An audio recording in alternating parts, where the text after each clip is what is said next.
Hey, Chris Jenkins, credential member of the media, covering the Carolina Panthers for Charlotte Vibe, and we are here shortly. Joining me will be Andre Cassidy to talk about this Carolina Panthers draft. Wow. Recap here with you guys. And hey, I always say it, like the video, please. Even if you've subscribed, go ahead and like the video. That helps spread the word and grow this channel. The bigger we grow, the more that we can do for you. Really excited about this season with the Bryce Young draft, and just seeing the fan enthusiasm like I haven't seen it in a long time has me really excited to grow this channel and bring you more content. Trying to be Bryce Central here at Charlotte Vibe. I apologize for my voice. Let me go ahead and drink my water.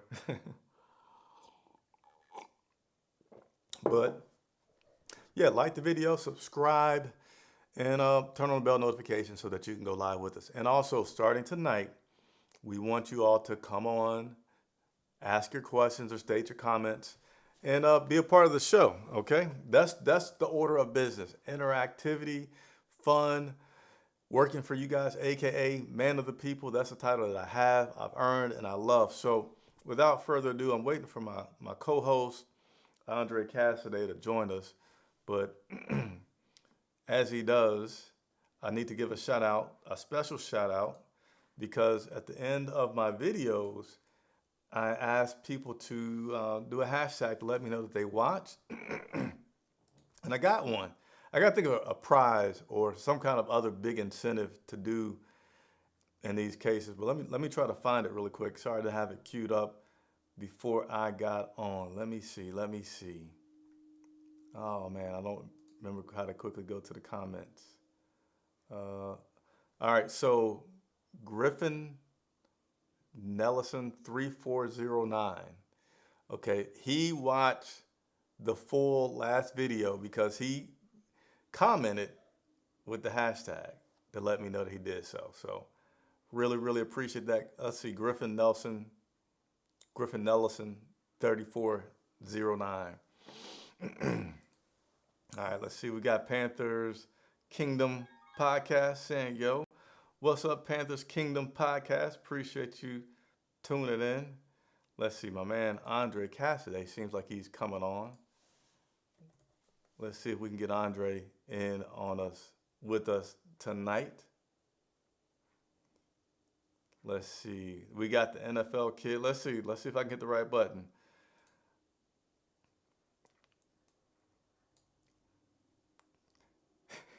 You look like you're in deep focus, Andre. Uh-oh, maybe he's not ready. I'm not hearing you say anything. Say something, Andre. I can hear you, but I don't see you. Oh, he hears me, but he does not see me. I can hear you, but I do not see you. So let me see if I can reboot Safari again, and then I'll pop up on here. All right, go ahead So and just give me a reboot. couple seconds. He might. Let me kick him off. There he goes. He's off. But all right, let's go ahead, and I want to give Andre a chance to get started, to come on before I get started. Let's show a few things here. Uh-oh. Let's get that down to about right there. So there you see going across the bottom of the screen is the way to join the show. So again, join the show. So tonight, order of business. Carolina Panthers had 5 draft picks that concluded this Saturday, along with some undrafted free agents. So we're going to go through and talk about each and every one of those 5 draft picks and invite you to leave your comments, send us your questions along the way. After the 5 draft picks, we're also going to talk about Matt Corral, what he's been up to. I don't know if you heard or have not heard, but my job is to make sure that you have heard after you watch this show. And then we had some fifth-year options that were picked up and some that were not picked up today. We're going to talk about that, and then we will talk about whatever else that you may want to talk about. And we'll go until about 10 o'clock Eastern time. It is right now 9:13, so that gives us about 45 minutes on the show, man. Let me also, again, take a moment to say what's up to some people because it's been a while. We take the off season off. Is that right? I don't know if that's proper English, but we take a break between the last game of the season and then the draft. Why? I'll be honest and transparent. We're a small company, and it takes a lot out of us doing the covers throughout the year. I'm a big family man. My family continues to grow, so I try to take that time to give back to the family that supports me doing this throughout the year. So that's the reason for the little break. But again, we're back, and next up is the rookie minicamp. Let me see what the date of that is. I'm looking forward to that because, as we're going to talk about, Bryce Young, I haven't seen him up close in person yet, and just want to do that.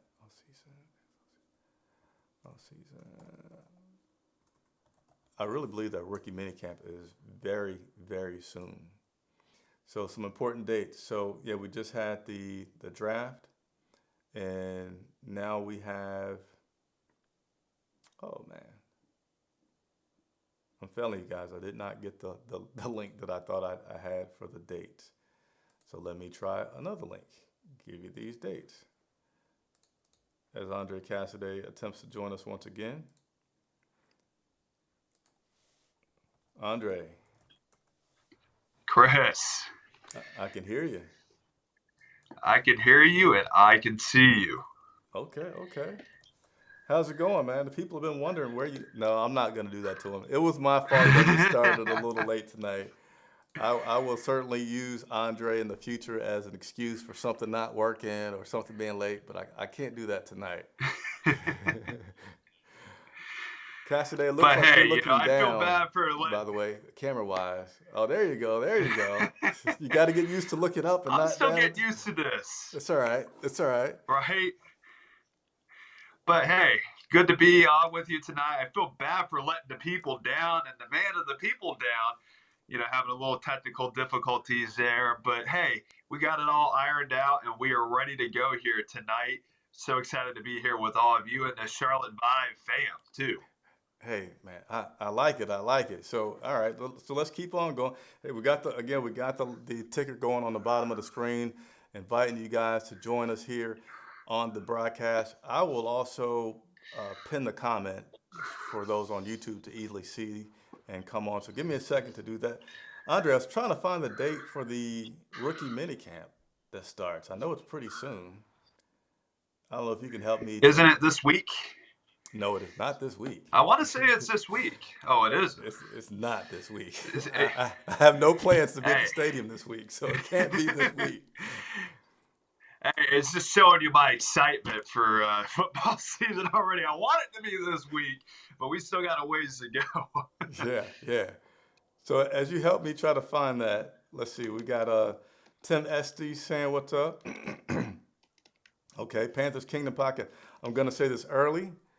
There is nothing to prove that smaller quarterbacks get hurt as a football player and as a future quarterback. All right. That's a good one, man, because yes, we are absolutely, positively going to talk about his size. Well, and everybody brings it up, and they keep bringing it up as a weakness.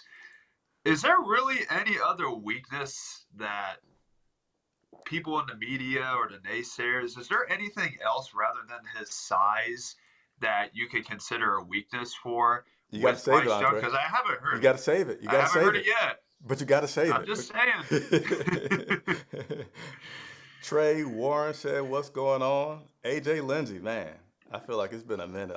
It's really sincerely Right. good to see everybody on the broadcast here. We got Terrence Jones saying, "What's up, Brody?" Mike Darko, how you doing, Chris? Pretty good, pretty good. Hey, here we go. AJ Lindsay showing the love for you, Dre. What's going on? Yeah.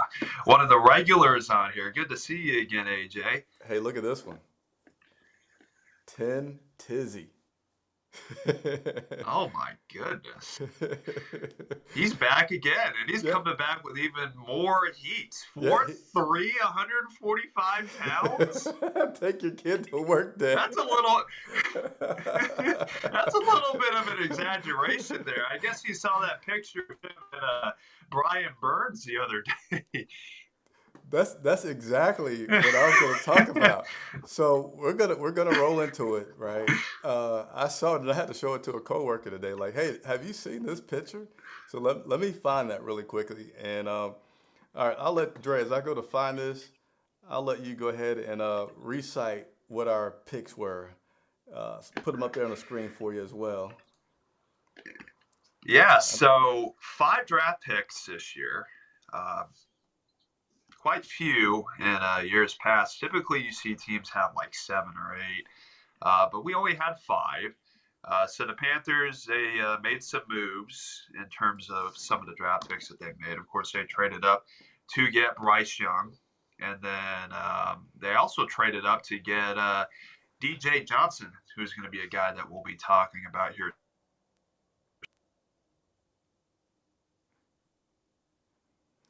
All right, I just lost your audio, Andre. I don't know if you still see it on your end, but I have totally lost your audio. So I'm going to help Andre out until I hear him come back. Uh, Number one pick, Bryce Young. Number two pick for us, Jonathan Mingo. Number three was DJ Johnson. Then Chad Zavala. And then round five was Jamie Robinson. So those were our picks. Andre, I feel like I can hear you. Can you say something now? Yeah, mic check, 1, 2. Yeah, you're back. Okay. There we go. Reading these comments. Good that everybody can hear me, right? Yeah. Hey, I can, so I'm sure they can. So let me also go ahead and show this picture in which we both thought about as he says, bring your kid to work day. If you haven't seen it, here it is right here. Bryce Young dapping up my man Brian Burns. And in this picture, it does look like a kid that's talking to a grown up, right? You see that picture there? I do. And hey, you know what they say? A picture says and speaks 1,000 words, right? Bryce Young on the 5'10" or 5'10", 5'11" scale, and then Brian Burns a full 6'5" and 240. I mean, that's quite the disparity right there.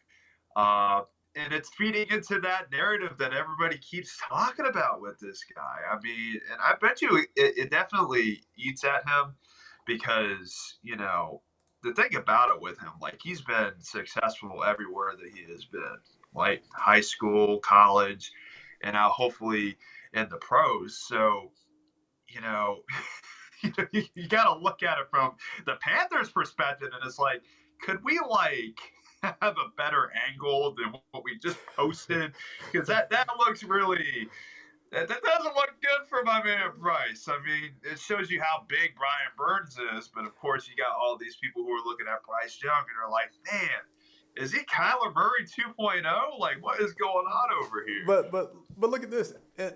And in actuality, Brian Burns is actually considered a smaller guy at his position, right? And We're that's the talking about crazy like part. put on weight, Brian, get bigger. He's more of a speed rusher. Like he's a smaller defensive end in the league, and he's making Bryce look like that. So imagine what the prototypical defensive end size looks like to this guy. So let's go ahead and get into it. So leave your comments, start them up right now.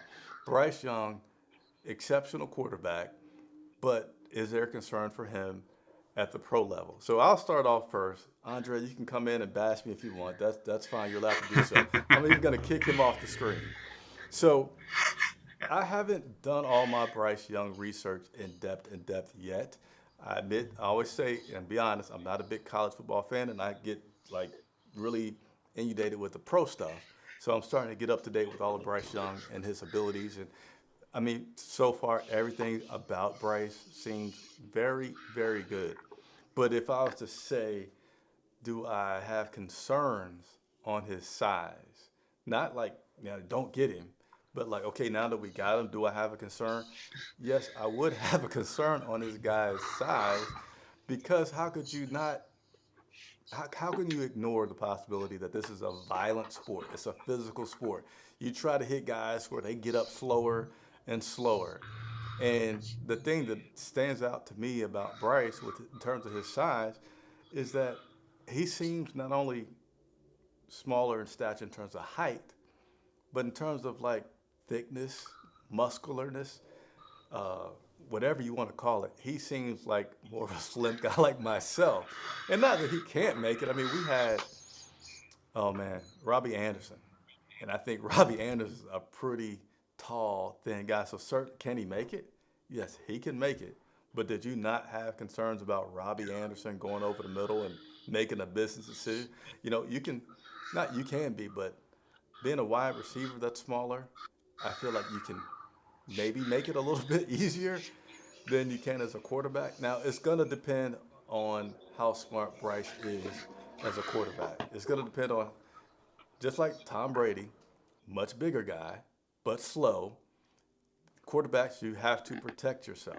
So if he has that down, then okay, then the concern over his size goes down. But you still got to understand, like Tom Brady had it, mastered the art. He gets that ball out quick. You're not gonna touch Tom Brady. So hopefully Bryce has that, and that'll keep him successful. But otherwise, if you see him take a hit, I mean, I saw just the other day on Twitter, it was a clip of Chad Ochocinco at the time. He was running he was doing I think it was a crackback on Ray Lewis. And he went to hit Ray Lewis thinking like he could get away with it because Ray Lewis wasn't looking. Like he was blindside kind of hitting him. Ray didn't even see him coming, but still so big. He knocked Chad flat on his back. Chad has to come out the game. He's like, yo, I don't know what else. I tried to hit Ray, and something ain't right. Like he hurt me because he's just like such a bigger man because he got hit and he didn't take the hit properly. But again, not saying like we shouldn't pick him, but if you like Andre talks about, and I'm going to give you the mic now in a second, Andre.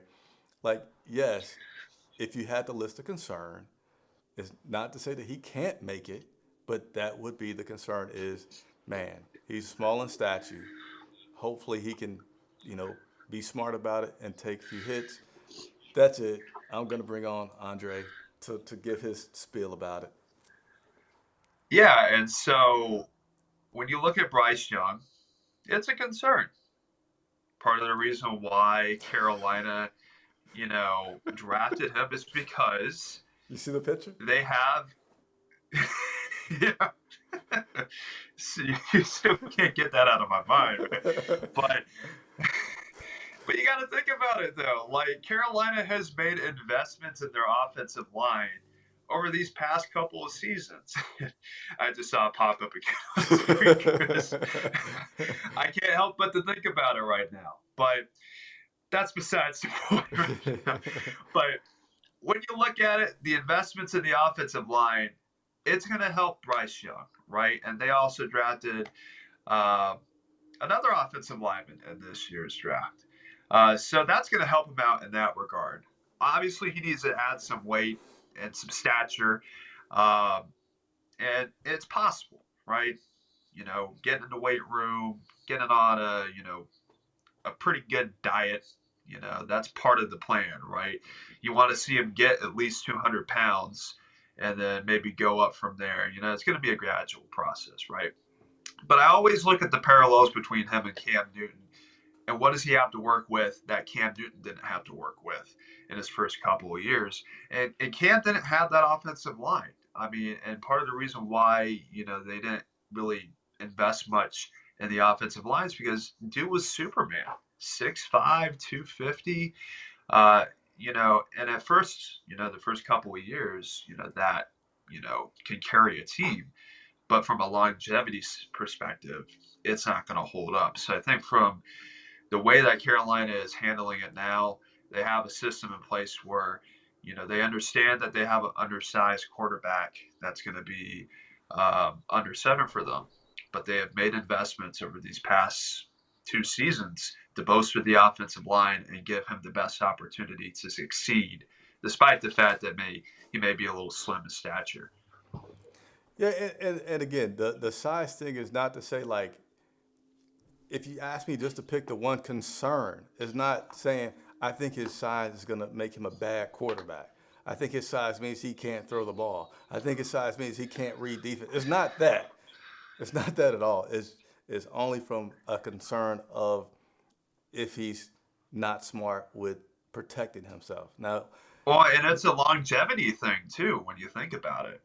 Like, how long can he sustain that level of play in terms of body type before his body just gives out on him? yeah, That's really the main thing that people are focusing in on when they make this argument.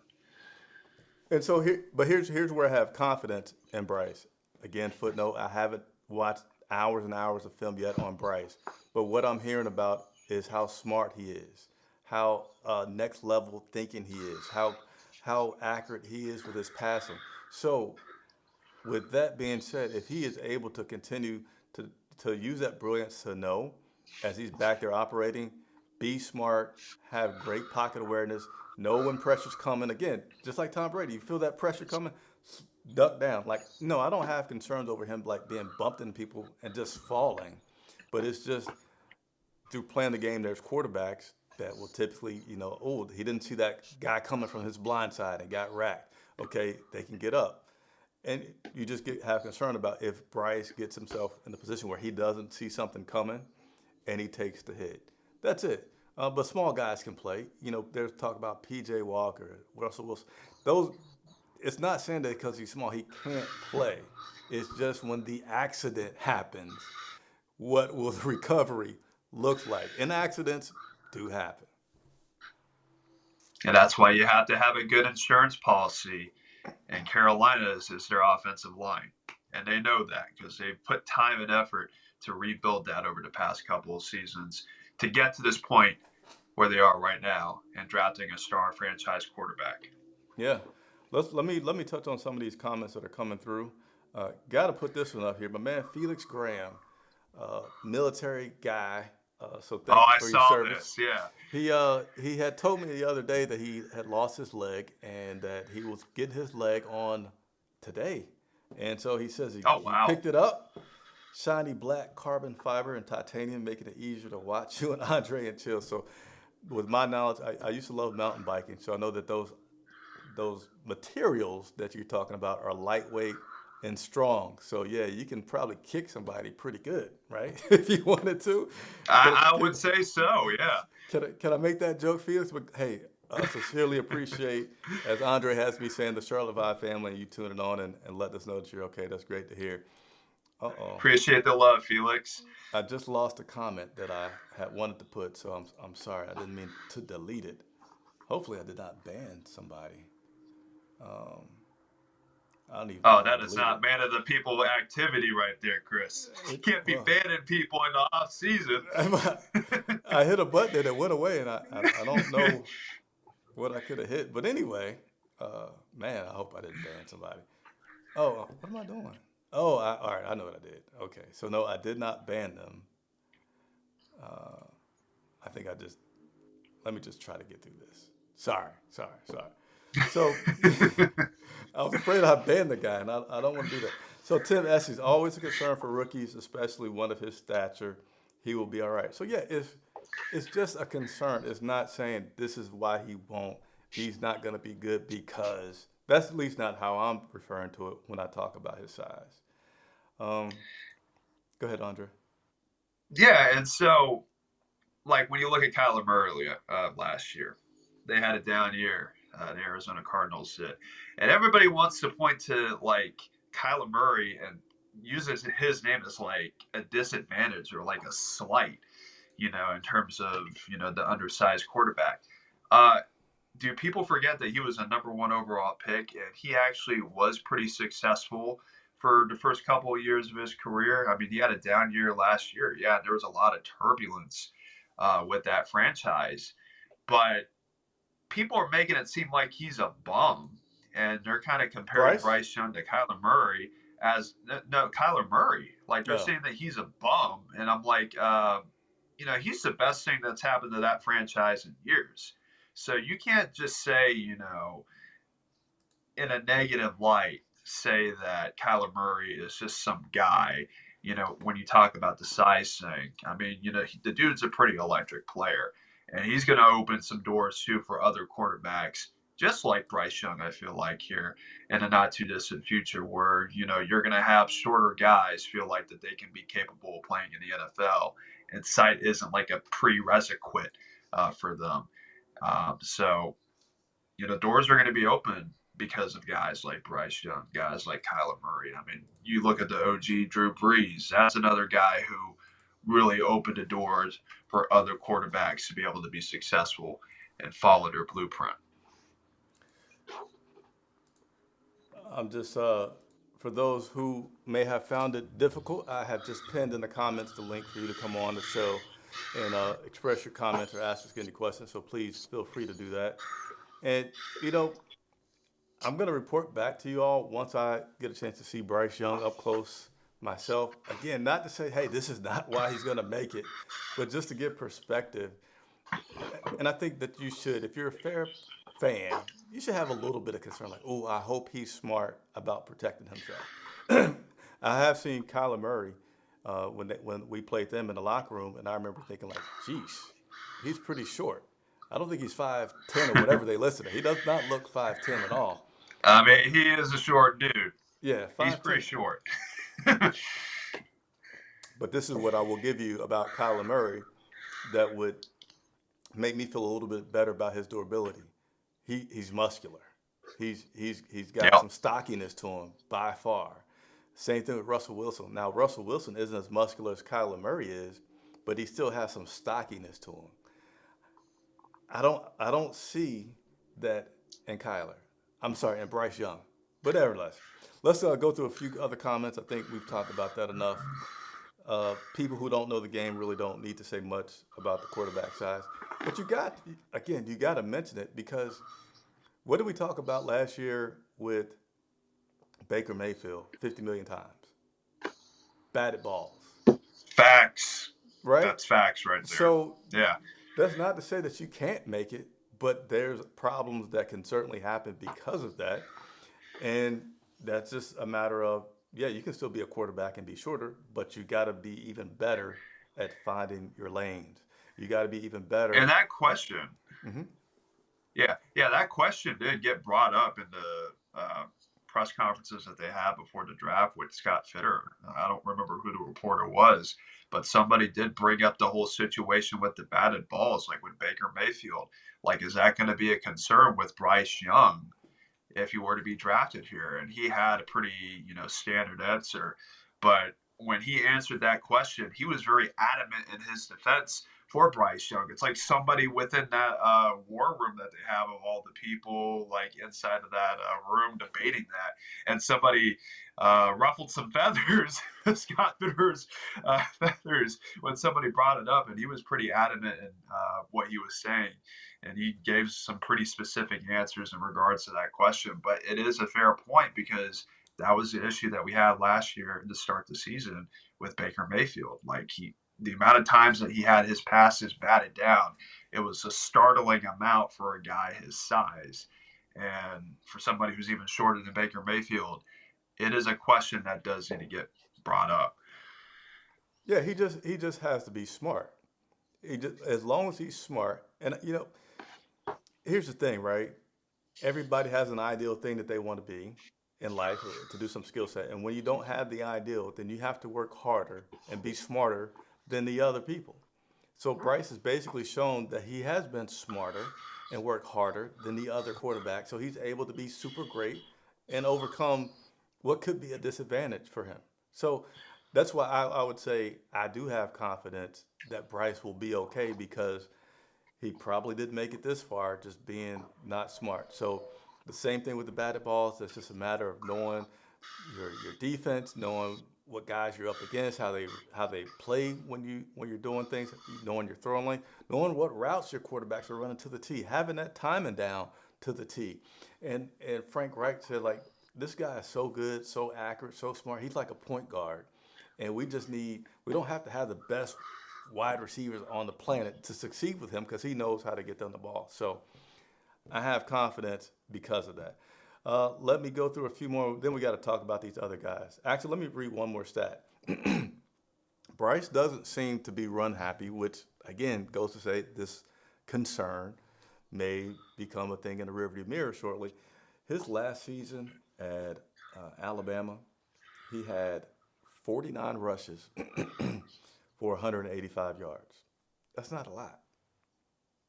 So I feel like if he, I mean, the rushes 49, that's maybe what, five a game, 4 or 5 a game, give or take, depending on, I don't know exactly how many games they were playing. But the Yeah. 185 yards says he's probably just running to get to the sideline, or he's probably just running and then he's sliding. And so, again, I feel good about it. Anything else we want to talk about before we go on to the next person? We probably went a little long on Bryce Young. Just to add to your point real quick, he's very selective about it. So it's not something that he depends upon. But like a Russell Wilson, he is selective in terms of when he feels like he needs to do that. And I'll just end it on that. Yeah, I forgot to put this graphic on the screen that is now there at the very end, but I'll have it up there for the next one. All right, next up, Jonathan Mingo. Ooh, You want to kick that one I off for me? like it. You like it? I like it. Tell us Yeah, I about it. think Jonathan Mingo, 6'2", 220 pounds out of Ole Miss. You know, when they got rid of DJ Moore, and it was a move that they had to make to get Bryce Young, right? That left a gaping hole at that position group. Of course, they made some moves in free agency with Adam Thielen, DJ Chark. But of course, with those moves, you don't really see number one guy potential out of them. They're more of like a supporting cast role, probably a solid two, and then you got a solid slot guy in there, right? Um, but when you get a guy like Jonathan Mingo, who has a good deal of size in him, 6'2", 220, he's hard to tackle, right? Very subtle route runner. I mean, he has that subtle quickness, but he doesn't have the afterburners that, Scott Fitterer was looking for, right? And I think that's something that they still need to address. And we'll talk about that later in the show, where they need to go after the draft to address some of the weaknesses that they have. But he's a big physical receiver. And I think that's going to be a really good thing to have for Bryce Young. And we bring up the point guard thing. Like, he's good at distributing the ball. I don't think you really necessarily have to have a number one guy, like an undisputed number one guy in this offense for there to be success with the pass catchers, right? I mean, this has now become a position of depth and a little overcrowdedness when you think about it. We've totally forgot about guys like Terrace Marshall, Laviska Shenault, Shi Smith, who I know Chris is a very big fan of. But that position group has a good deal of depth, and now you're just trying to figure out, like, how are we going to use and utilize all those guys now? So I think it's a good problem that we have now. I don't think it's a position that's a need anymore because of the amount of depth that they have. But really, if anything, the one thing that's lacking out of those core guys is that deep vertical threat, which is still something that they don't have. I don't think Jonathan Mingo is that guy to address that. He's more of a slot guy, physical guy who can create after the catch. But I feel like at that spot, it was a solid pickup for them. And I do believe he was the first receiver picked in this year's draft. Mingo? I believe so, wasn't he? I would have to do a quick Google on that one. I don't I don't feel like he was, but I had a lot. We didn't go live one time. I think it was Friday. It was my fault. Yeah. I don't have. Let's see if I can show you guys why. But we have Panthers Kingdom that was in the guest room, but it looks like he left. I was going to bring on, but nevertheless, let me share my quick little laugh with you guys. And my fault. We're going slow. We're going to have to speed up a lot as we are only 2 picks into the draft, and it's already been 40 minutes. But here's what happened to me on Friday.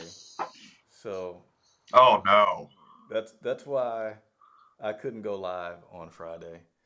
Not that those are the end of the world. I'm sure everybody has had a flat tire in their life, but that kind of delayed me getting back to the house in time to do what I needed to do. But all right, let's go ahead and see if we can get Panthers Kingdom podcast on there. Let's see. I'm not. And to I'm not. quickly add, Zay Flowers was the first receiver, not Jonathan Mingo. I just looked it up. It was Zay Flowers of the Baltimore Ravens. Yeah, I'm not. Panthers Kingdom. I'm trying to bring you onto the show, but I'm not saying that you're properly connecting. So certainly feel free to try again. But we're gonna go ahead. Mm-hmm. All right, Panthers Kingdom. This is your last try, buddy. I'm gonna. We'll be on standby. I'm gonna attempt to bring you on. If it doesn't work, then I'm gonna have to say try us again at the next show, and just try to make sure that you got a pretty decent. You don't have to have a super great internet connection, but just a pretty decent one. Sorry, I'm still not seeing you, sir. So again, appreciate you trying to come on. Invite others to come on the show as well. Me and Andre do this live for the 100% of the reason of interacting with you guys, to come on the show, ask your questions, or state your comments. Jonathan Mingo, not until I looked at some video of him did I get a little bit more excited. And not to compare. But you know who I thought about when I saw him? I'm like, he's a better Devin Funchess. Oh, my. Like, because Devin Funchess, that's a name right there. but I mean, size-wise, he looks about like a Devin Funchess. I just looked it up. Devin was 6'4", he's 6'2", but they're the same weight at 225. And so Devin, you would see occasionally run kind of hard over some guys, but this guy just seems to just, a better Devin Funchess, if you will. And I like that. He seemed pretty more consistently aggressive for the ball than I would say that I recall seeing Devin being. But he's a guy that I feel like is one of those players whose college stats don't really show that why he was drafted. He's more of a potential guy of like, hey, this guy was building, he was coming into this. We believe he could play at the next level if he could get him around the right coaches and continue to develop him. But he was a 2022 Reese's Senior Bowl watch list. I don't know if that means much, but this is listed on his career highlights. He was all SEC second team, and finished the season with 51 catches, 861 yards, and he had 5 touchdowns, having 1 on the ground. So his stats don't light up, but if you look at his highlight films, you see like I can see where the potential in believing in a guy like Brandon comes from. And then plus you got a little bit of an endorsement from who? Steve Smith, as he probably is a fair person to evaluate some talent and capability. So that's how. That's a big name right there. It's a big name. All right, let's continue to move on. We made a trade, and I believe the 3rd round. I know it's definitely a trade. This lit up. This lit up Panthers Twitter right here. It was a trade in the 3rd round. I know we made that with the Pittsburgh Steelers. And we traded up, and we got DJ Johnson. You mind going first, Andre? Yeah, DJ Johnson, 6'4", 260 pounds. So when you hear that, you're like, okay, got pretty good size. And they made the trade to acquire him, which a lot of people were a little puzzled by, because these draft experts that are out here in the Twitterverse, right? They're like, oh, he'll be available at so-and-so spot, which was the 93rd pick at the time. And then they moved up 13 spots to get to the 80th pick. It was interesting because before I popped on, there was an interview that Scott Fitterer did with one of the radio stations here in Charlotte. And it was brought up. So, like, why did we make this pick? And, GM Fitterer, he was like, hey, so this was probably one of the last guys that we had on our board with that size and the intangibles and the speed that was there. Because after that, there was a pretty significant drop-off. So they felt like, hey, being the aggressive GM that he is, let's go out, control it, and actually go and get him. And so, from that perspective, with Scott Fitterer, he's always going to be swinging. There's going to be a couple of swings and misses, and you're going to have some moments where, you're going to be a little bit puzzled by some of the decisions being made. But ultimately, with him being on our team, he adds depth to the defensive end group with Marquise Haynes, Amari Barno, Yetur Gross-Matos, opposite of Burns. So there's definitely a rotation there. But, there really isn't, a reliable number two yet opposite of Burns. And I think that's what they're trying to figure out, what they can get out of those three guys that I just named and see if there's something there, because there is a noticeable drop off after Brian Burns at that position group. So, and it was something that they needed to address. So, I like the foresight of picking him up. He's a little bit older in age, 24, and that's another reason why people were iffy about him. But we'll let it see. We'll let it take its course and see how it goes on the field for him. But I think he's a solid addition, personally speaking. So I'm going to backtrack. Um, Sorry, guys, for backtracking, but I also want to give some analysis and opinions about where I think these guys may play a role in the team in the upcoming season. Andre, feel free to chime in as well if you have any thoughts. But Absolutely. with Bryce Young, where do I see him playing a role on the team? I see him as starting not only week one, but I see him starting. Jeez, I really want to. I mean, they've talked about Andy Dalton a couple times where I feel like they may just want to give Andy Dalton the first preseason game just because. Um, I know before I heard that from the coaches, I was thinking like, yeah, he's hands down going to be the week one preseason starter. But I'm going to go ahead and change it to week two preseason at the latest that Bryce will be taking all the snaps. And I see him as our starting quarterback for now and until the foreseeable future. So that's my predictions or feelings on Bryce. Yeah, and that will be kind of the same thing that I feel like that they will do.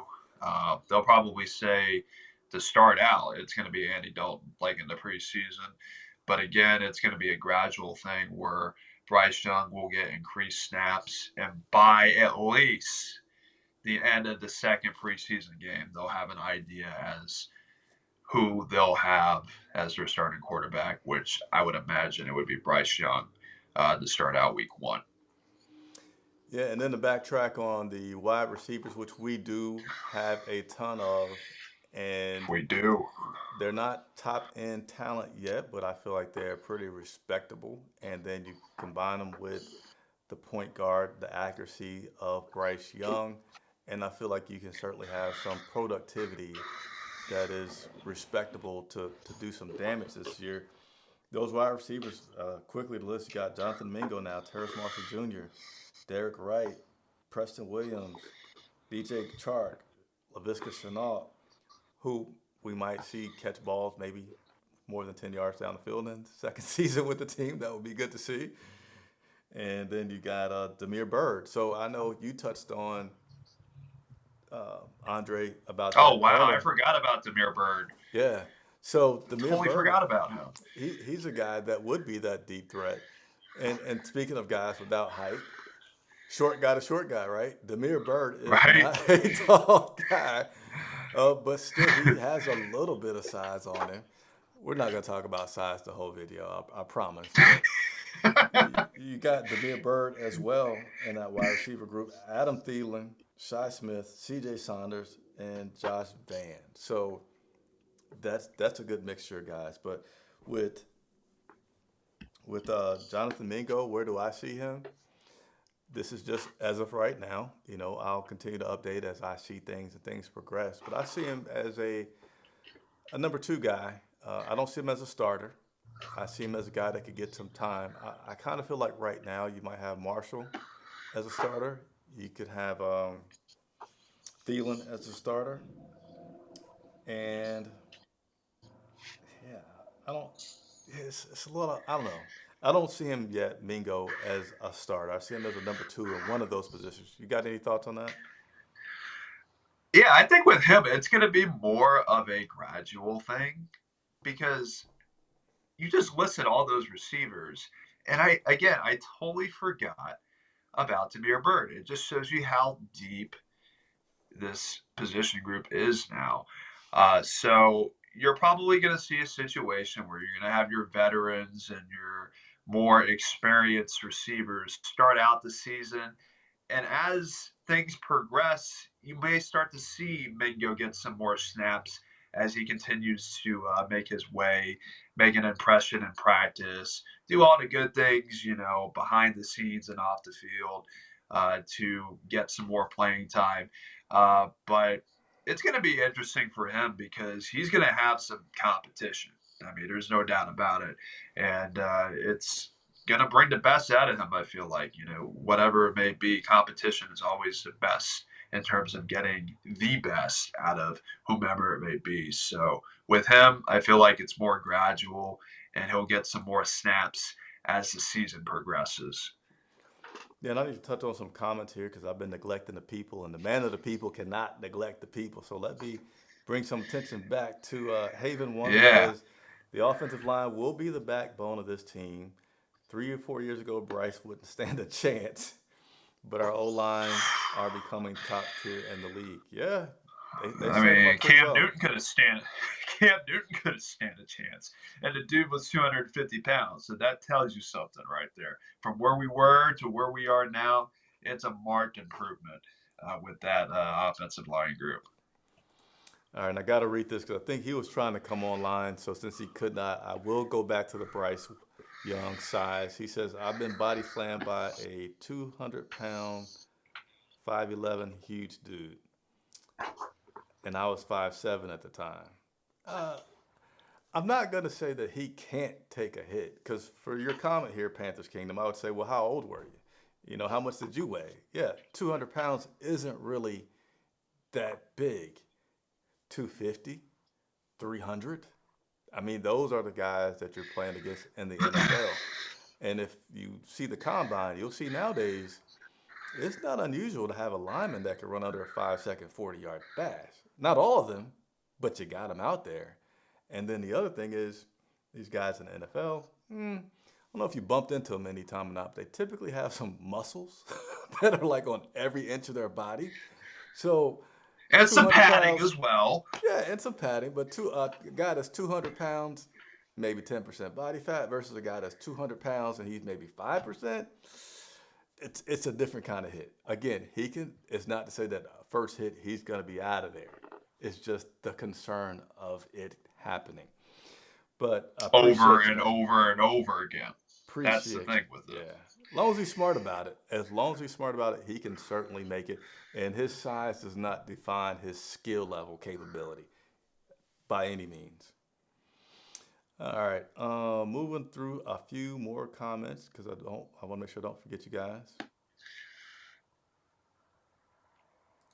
Uh, Oh, he Kent, did play with Corral, hey, Jonathan Mingo, did wait a minute. Yes, he did. He did. he? Bryce also holds onto the football an average of 3.2 seconds. Won't work in the NFL. The good is Mingo and Matt Corral have chemistry. Oh Yeah. boy. If he holds onto the ball for a long time, that could be an issue. But maybe he had that luxury in college, right? So maybe he's still smart enough to say, hey, yeah, in college I had that luxury. I could hold on to the ball for 3 seconds and look at something. But I would be more interested in how many times was he sacked. And I'm sure we could easily Google that. I probably should have before I started talking about it. Anybody want to figure out how many times was Bryce Young sacked at Alabama? I'd be interested to know that. My man Andre is going to help me out looking at that. And let's see. Do you guys think the Panthers made the right pick? Not sure which one you're asking about there, but we're going to go through them all. Turbo, appreciate you asking that question. Oh, he said he was trying to keep his face anonymous. You can't come on the show and keep your face anonymous. I'm sorry. That's part of why we Ah, want you come to come on, on. man. Rock Jones says Marshall and Mingo will be studs this year. So I certainly feel like that could be something that happens. Again, I'm not willing to put Mingo as a starter yet, but I feel like he could develop into that role. Um, but I still feel like there would be a lot of a lot of different personnel packages to try to leverage different situations because, with a Marshall, a Mingo, and a Thielen, you don't have anybody that's really quick out there. And you might not need that on every play, right? So you're going to need to use a Shy Smith or Demir Birds to get for some instances where you want some speed. Chenault has some kind of tricky speed as well that he displays, running away from people a lot last year. So that's why I encourage you, if you haven't already done so, to hit that subscribe button because as things prevail, I will be at the mini camps, at the OTAs. I will be at the training camp down in Spartanburg, and that's really when they put the pads on. I believe about that second week in Spartanburg is when you really, really get to see stuff and can tell more about where things are going to go. But I know everybody likes to we're eager to know what things look like, so I'll be updating you frequently throughout the season about that. And that's not too far away, folks. So this is why, again, you need to be here, subscribed to the Charlotte Vibe, because we got you covered when it comes to that. Rock Jones said we do need a game changer in the return game for a change. Now, yeah, we'll talk about that super quick. Who's going to be our returner? I know last year I liked the guy, I just didn't like his availability. And I forget his name off the top of my head. He Andre Roberts. Andre Roberts. My man Andre Roberts. He got a nice check last year. But he sure did. He wasn't able to be out on the field, which meant he wasn't able to be beneficial. And we definitely need something better there. Shy Smith went back there several times. I did not like it. I feel like we tried it just a few times too many to have him back there. I would have preferred LaVisca be back there. Then I think he actually ended up being back there sometimes, didn't he? I think he returned some kickoffs. I don't know about punt returns. Yeah, he did kickoffs, but not punt returns. But, okay, I have terribly managed our time. It is 10 o'clock, and we have not gone through everything. So, my apologies. I'll do more shows, but my co-host, I did not have him block off his entire evening for this. So, we're going to now speed through some things, all right? But I promise I will continue to do videos and answer questions. Let's go. Good thing it was just 5 picks that we had to go through. That's a good thing about it, right? Yeah, well, we're on pace for a 2.5-hour show to go through these picks. So I'm gonna have to do better. Let's talk about guard Chandler Zavala. He played with Icky at NC State. He will be playing with him again here in Charlotte for the Carolina Panthers. He's going to get a chance to start because we've had some injuries on that offensive line. I think particularly Austin Corbett. We don't know what his availability is going to look like. He's going to miss some regular season games. And, I think we're going to see him have a role on that offensive line. Yeah, early on. And then Brady Christensen as well is another guy who may be a little iffy health-wise by the start of the season. I mean, so we're definitely going to see a bigger role for him just due in part to the injury situation. But again, he's another guy that adds depth to a position that they've been continuing to improve over the past couple of years. Cade Mays, don't forget about him. I mean, you talk about another good depth piece for the O-line. He's going to be a part of that unit as well. 322, 6'3", good size, and somebody who has some chemistry already with Ikem Ekwonu. I feel like he's going to be a pretty solid piece to this team, and somebody that was, a pretty solid pick for where he was, good value, and really looking forward to see what he does with that group. Shouts out to my wife for walking by looking distractingly beautiful in the middle of my live show. Fortunately, the camera was not wide angle, but I just had a treat. Chandler Zavala, he was a first-team All-ACC guy, was rated at the top offensive lineman in the ACC by Pro Football Focus. Also was a pretty good academic performer. So we'll see how he goes just in terms of where do I think he's going to play a role. Cheers, right? I think he's He's going to be in the rotation. I don't see him as a starter. I see him in the rotation, and again, depending on the injury state, he could be a starter, but I feel like it may be better initially to use one of the other guys that's been here a little bit because we're still protecting a franchise guy, and then work him into that starting role. Yeah, and it just comes down to the injury situation. If he has to go in for a couple games, I mean, he'll probably be one of the top two guys that they'll pick to fill in for those spots. But I think Corbett is going to be a guy who may be out for more of an extended period of time compared to Brady Christensen. But again, really just in general, he adds more flexibility to a group that has continued to improve. And, they're really deep now. And, they're not afraid to use these 5, 6, 7-man packages. And I hope they continue that this year because, I love seeing Cade Mays as a fullback pulling out hard to the right and having Miles Sanders being behind him. So, I mean, I hope they continue to emphasize the ground game and that tough, gritty emphasis with their offense because that was indeed a lot of fun to watch last year. That I really hope they continue with. Do you remember what that package was called? I don't, and it's bad that I don't remember. It really is bad. Was it the Arby's? Did you say Arby's? Where? Because they had the where's the meat or the beef, right? Yeah, I'll go with that. You can never go wrong with Arby's, man. What was You Arby's? get you some roast beef and some mozzarella sticks. Ooh, Yeah, man, we that's have the trouble meat. right That's what there. it was. We have the meat. Yes. So that was the Arby's package. Those big guys go out there. We have the Yeah. meat. Some big guys out there. Um, yeah, fun Doing time. damage. Doing Some damage. Doing some damage.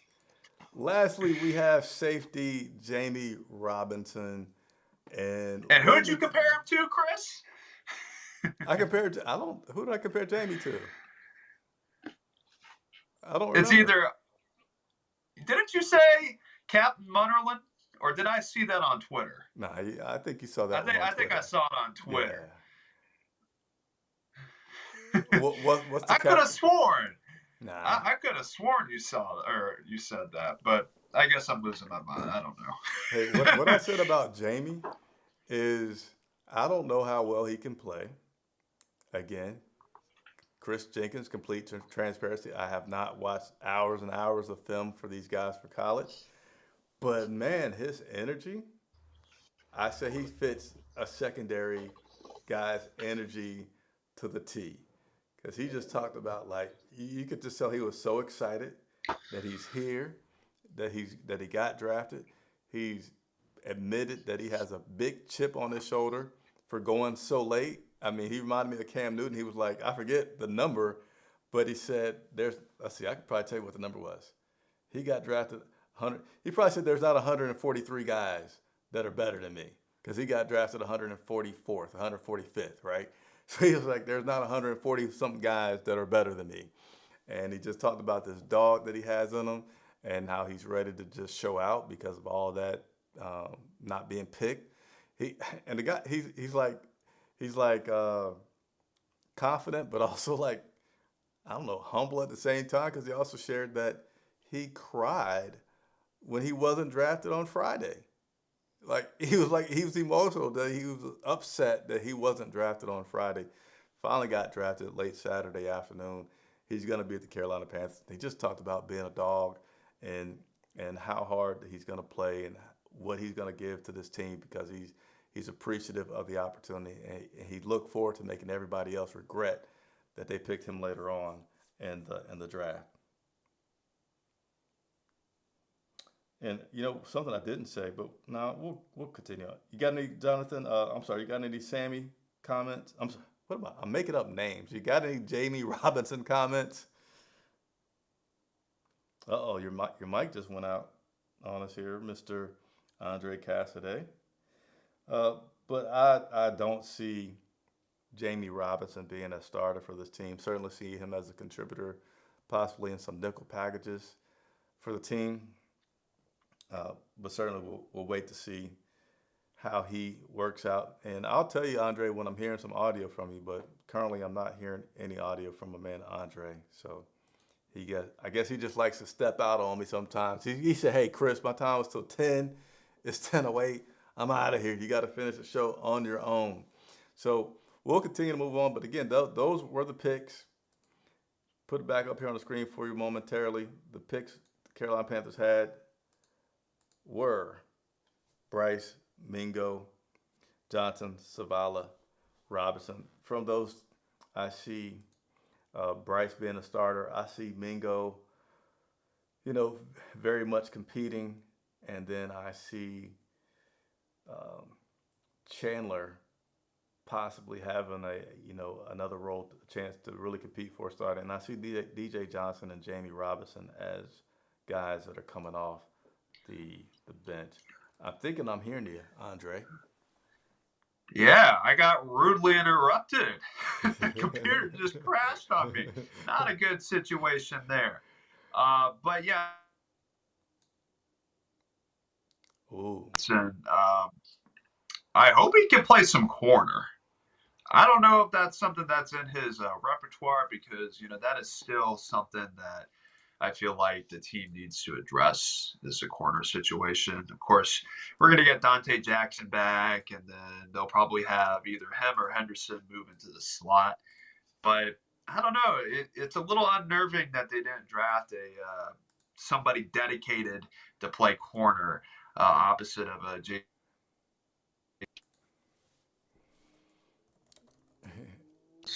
The thing, with the Tampa Bay game, I mean, they just got toasted because, the guys that they had out there were, not playing in the roles that they're usually in, like number one and number two corners, with CJ Henderson and Keith Taylor at the time. Those weren't really, your top two corners that you wanted to have in those situations. So I hope there's some flexibility there with Jamie Robinson. He seems like a very passionate kind of guy. And we'll see if he gets some playing time this year. I hope he gets some reps and some opportunities to showcase his skills because we could use it. We could always use safeties and corners on this team. Hey, he's my pick for a Spartanburg, not fight, but like pushing and shoving. He gets my vote. I think he might end up in a few of those. Hey, let's keep it moving though, because I'm keeping this So guy you way say he's past. got some dog in him. I say he's going to make a point to let people know that he has it in him. We'll see if it's a big dog or a little dog, but he's going to be barking for sure.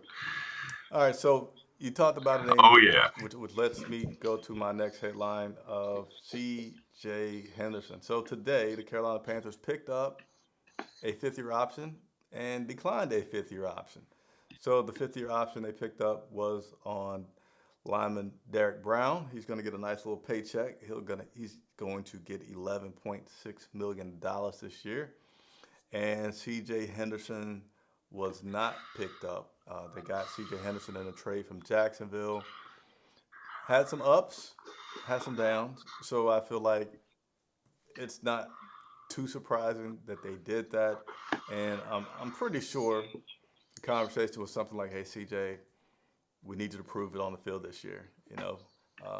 You show us on the field, and we'll gladly talk about some contracts and continue to extend you and have you here with Carolina.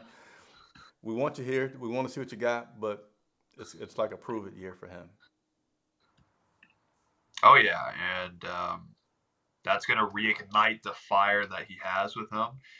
There's definitely some doubts and some doubters out there because, while he had some moments, some good and some bad, a lot of people remember that Tampa Bay game when, he gave up that touchdown to Mike Evans. And, just from the optics, it looked like he quit. Whether that's a fair point or not, that was what was being said about him in that moment. So I think, for somebody who was a top 10 pick a couple of years back, he has got to show this year that he was worthy of that pick and that he was worthy of that trade a couple of years back. Because if not, they're not going to keep him around because this is a position group, like I said, that can't be considered a weakness because, for one, they lack the depth and they lack reliable as well. We hate to say it, but that's the thing with him too. He has got to stay healthy. So it's a prove it year for him. I hope it works out for him because he can be that guy, but we just haven't seen it consistently yet. A 9th overall pick in 2020. And Wow. he's not lived up to that so far. And I'm with you. I hope he does. All right, we got one last topic here that we're going to zip through. And And what is it? there you see it on the screen. I know there's a little bit of a delay, but once you see it on the screen, Andre, go ahead and share it with the people. Delay, delay, delay. Is it that big of a delay? And then I've lost your audio. Gosh, Andre, why are we losing your audio? Matt Corral. Man, I did not spell his name right. Whoops, I did not spell Matt Corral's name right. Let me get that fixed real time for you guys. I hear you laughing now, so maybe you're back. Andre. Oh, man. He's going to roast you for that one. Oh, let me get it right. Oh, man. He's already in his feels. Don't add to the fire, man. It looks all right to me. I spelled it right. Yeah. Matt Corral. Will he or will he not make the 53-man roster? And before I chime in on that, let me share with you something in case you haven't seen it, but maybe heard about it. This is a little post that Matt Corral did on Instagram a couple of days ago. I think it was Friday. Excuse me. Sorry for coughing, you guys hear loud. Friday that he did this, but he has since deleted it. But it says, let me get this out of the way. Then the father said, I wanted to let you know that you are not worth anything if you are not in the right place.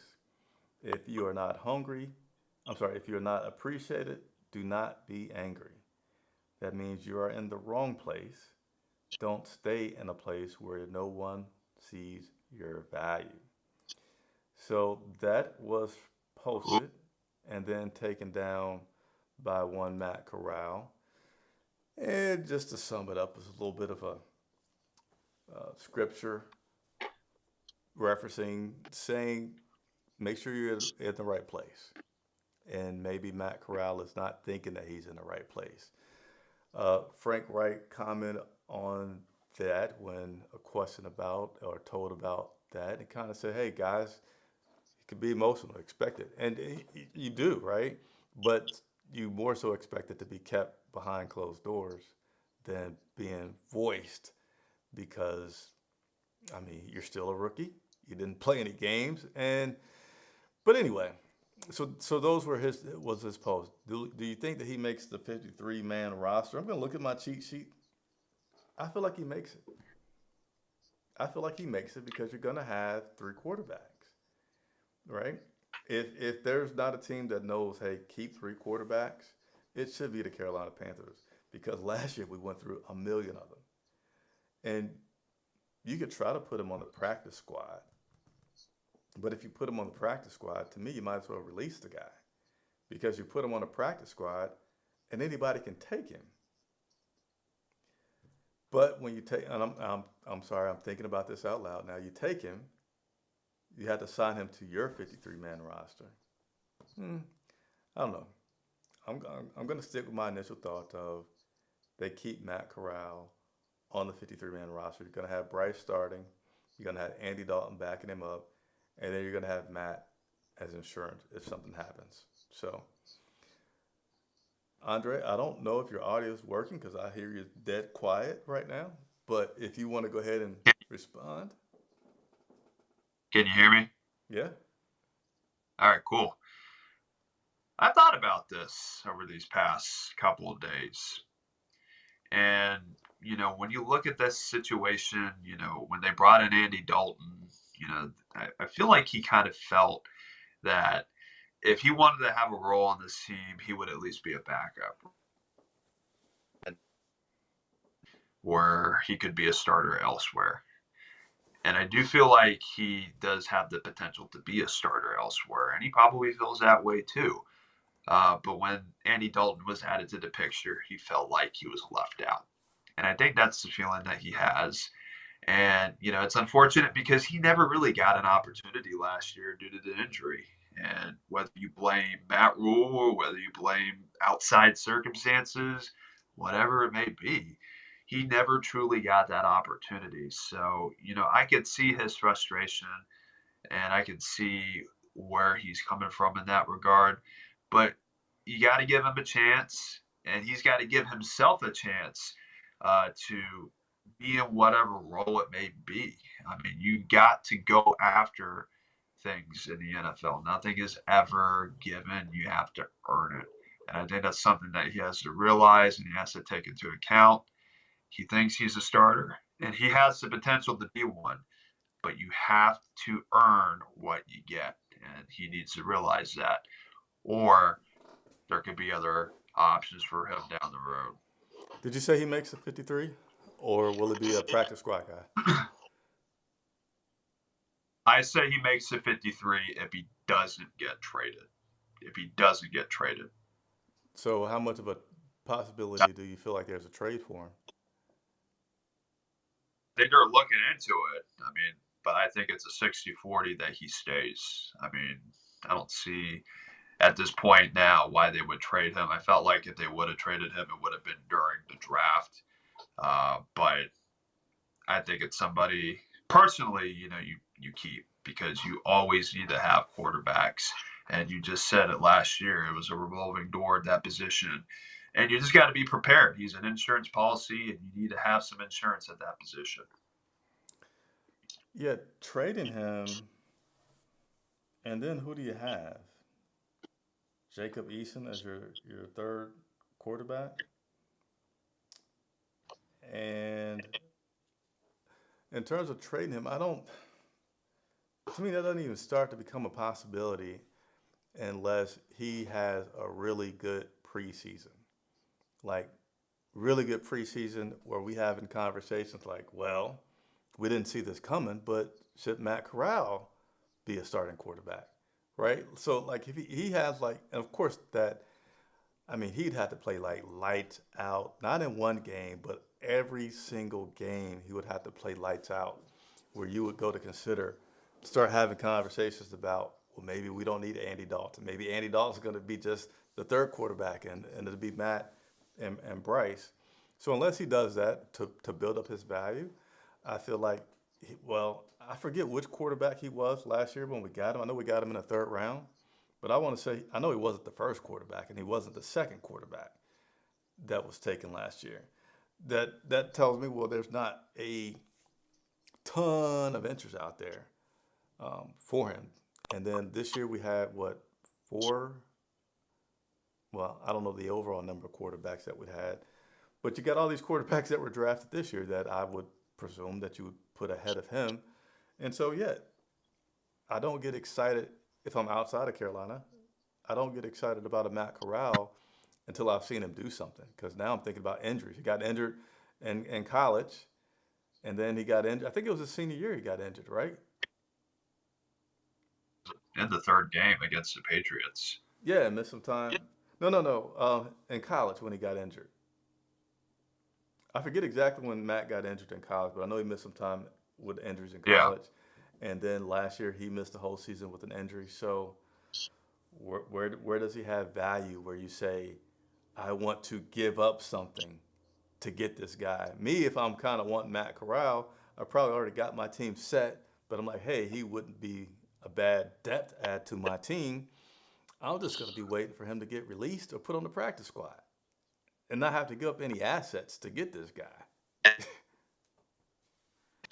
You don't want to give up assets or draft picks, especially when you haven't really seen him play that much. So, and that was probably the thing that they were contemplating, like when they were considering, if they even were considering trading him during the draft, like, would they be willing to give up draft picks for a guy who barely even played in the preseason last year?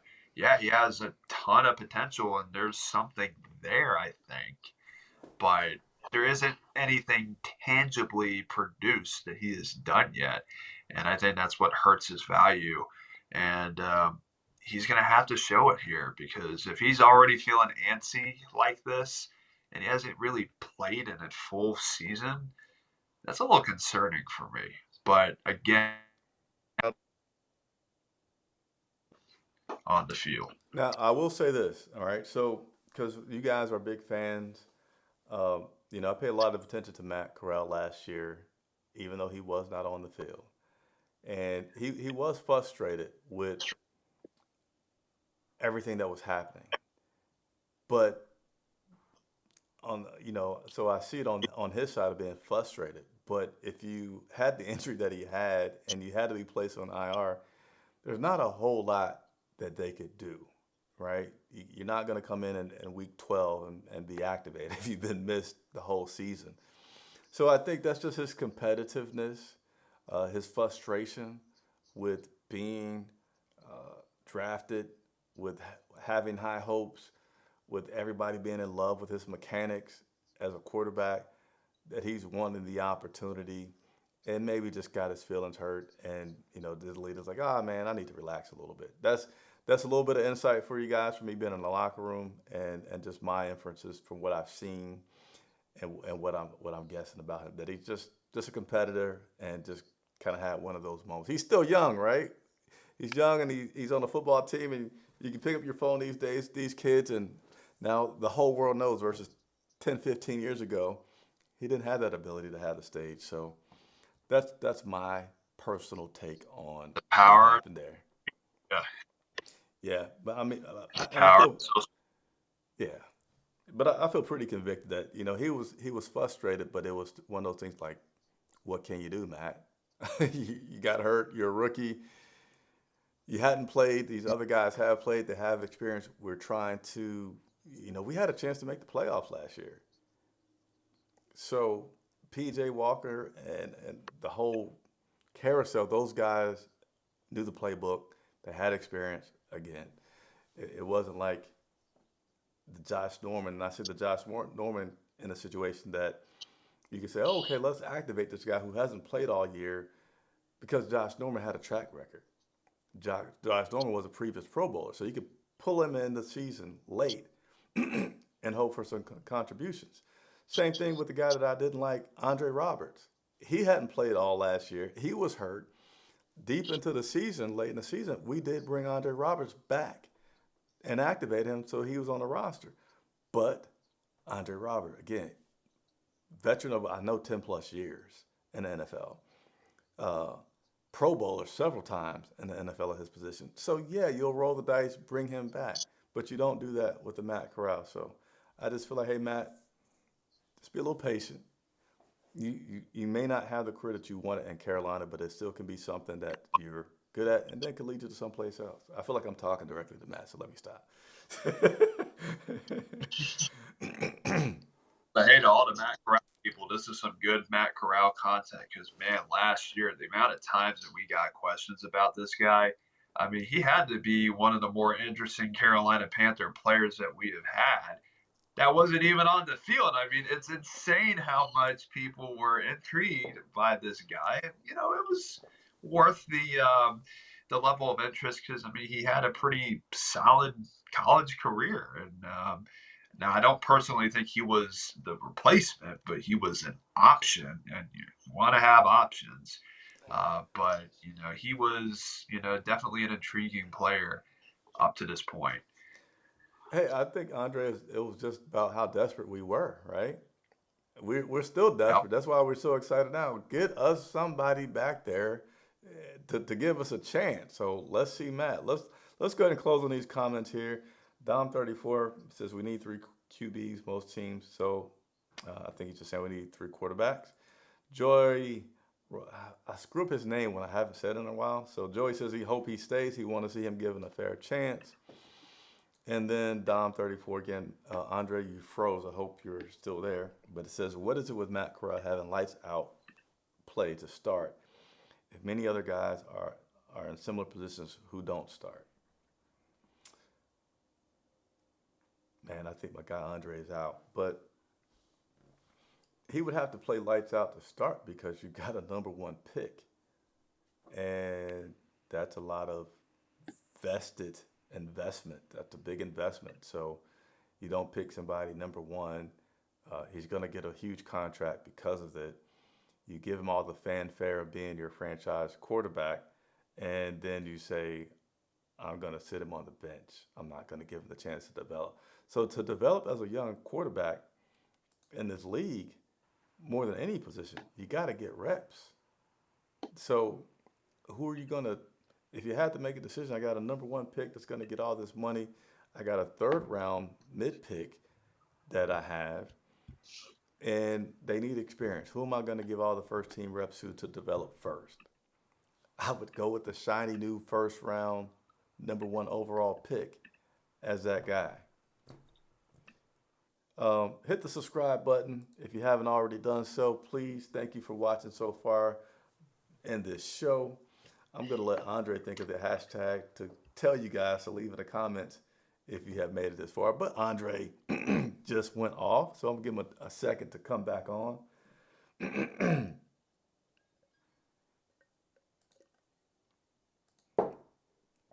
I was hearing you type, Andre.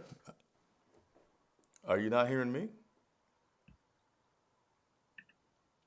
All right, so he's Well, not I hearing. can see you, but I Okay, can't I hear hear you. you. All right, so in closing, Andre, go ahead and close on the Matt Corral. And this Joey Rolano comment, the amount of draft capital that went into acquiring the number one pick is why you give Bryce Young the start and say that a Matt Corral would have to play lights out. So go ahead and comment on that and then leave them with the hashtag sign us off, buddy.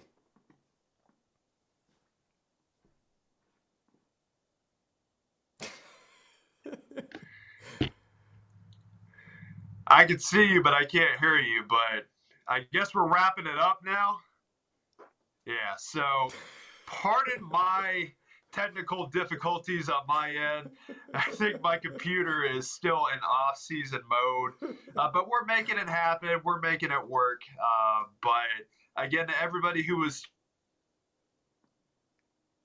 in your voice heard today, it was definitely fun to be here tonight with you, Chris, to talk about all the things that have been happening for the past week and a half. And I look forward to hopping on here again. And hopefully, we don't have as many issues on my end. I'll take the blame for this one here. I don't know what is going on here. But nevertheless, it was good to be on with all of you here tonight. All right, so he didn't hear me, so he doesn't know what he's supposed to say. So the hashtag is We Love Andre. If you watch to the end, leave that in the comments. We don't have any big prizes. You're not going to win anything, but it's always fun to know who watched us to the end, who supported us to the end.